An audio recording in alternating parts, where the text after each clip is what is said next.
જય માતાજી ખેડૂત મિત્રો, સ્વાગત છે તમારું આપણી યુટ્યુબ ચેનલ ડિજિટલ હાર્દિકમાં। મિત્રો, જો તમારે ફાર્મર આઈડી માટેનું ફોર્મ ભરવાનું બાકી હોય તો આ વિડીયો તમારી માટે। ભારતના દરેક ખેડૂતને આ ફાર્મર આઈડી બનાવવી ફરજિયાત છે। આપણા ગુજરાતમાં 15/10/2024 થી ફોર્મ ભરવા ચાલુ થઈ ગયા છે અને એમાં ફોર્મ ભરવાની છેલ્લી તારીખ 25 નવેમ્બર આપી હતી અને એમાં તારીખ લંબાવાઈ હતી 30/11/2024 આપી હતી। અને હજી પણ જેને ફોર્મ ભરવાનું બાકી હોય તો એમને માટે સારા સમાચાર છે, કેમ કે ત્રીજી વાર ફોર્મ ભરવાની છેલ્લી તારીખમાં વધારો કરાયો છે અને કઈ તારીખ આપી છે એ જાણતા પહેલા મારી એક વિનંતી છે કે તમે વિડીયોને લાઇક કરજો અને આ વિડીયો તમારા વોટ્સઅપ ગ્રુપમાં શેર કરજો કે જેથી બધા ખેડૂતને જાણકારી મળી રહે।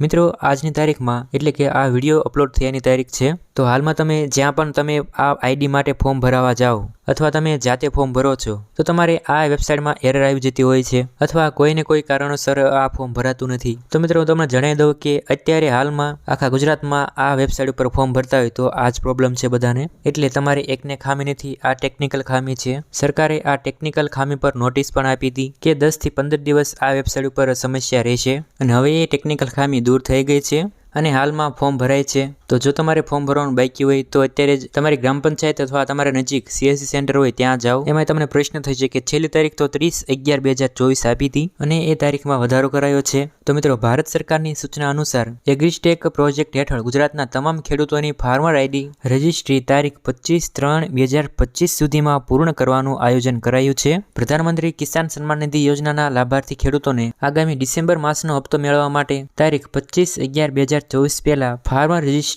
ફરજિયાતપણે પૂર્ણ કરવા જણાવ્યું હતું, પરંતુ હાલમાં ગુજરાતના ફાર્મર રજિસ્ટ્રી પોર્ટલ પર કેટલીક ટેકનિકલ ખામી સર્જાઈ હોવાના કારણે નોંધણી થઈ શકશે નહીં। ટૂંક સમયમાં જ આ ખામી દૂર કરીને નોંધણી પ્રક્રિયા ફરી શરૂ કરવામાં આવશે। તો મિત્રો, જ્યારે પણ તમે આ આઈડી માટે ફોર્મ ભરવા જાઓ તો તમારે 7/12/8ની નકલ, આધાર કાર્ડ અને આધાર કાર્ડ સાથે મોબાઈલ નંબર લિંક હોવો જોઈએ અને આધાર કાર્ડમાં મોબાઈલ નંબર લિંક છે કે નહીં એ કઈ રીતે જાણી શકાય એના વિશે મેં અલગથી વિડીયો બનાવેલો છે, માત્ર અડધી મિનિટમાં જાણી શકો છો।